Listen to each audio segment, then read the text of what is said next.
Батыш, Россия, Америка пайғамбарымыз саллаллаху алейхи вассалам өмір баянын аябай изилдеген екен. Мен 50-ден ашық кітап таптым. Алар изилдөө боюнча бизден да өткөн. Бизден да өткөн. Кейбір ушундай изилдөөлөр бар. Мисалы үчүн Большаков деген окумуштун китеби бар. Окумуш берген пайгамбарыбыздын өмүр баянын. Бир гана жерди түшүндүрө алган эмес. Кайсы жерин устаз?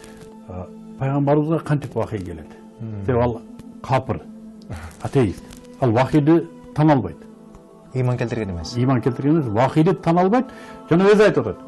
Мусулмандар вахий деген нерсени мен материалдык эмесин көрбөгөн үчүн муну мен түшүндүрө албайм.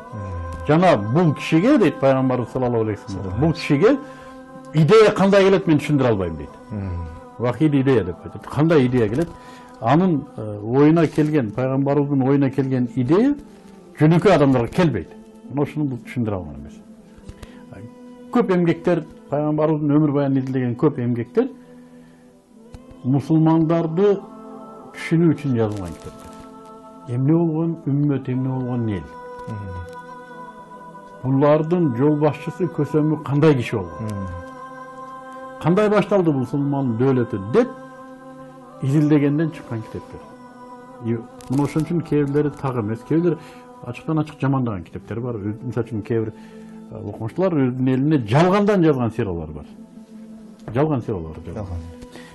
Мен таң калганым, мына ошол жалган сираларды биздин мусулмандар дагы иштетпеген жерлери бар экен.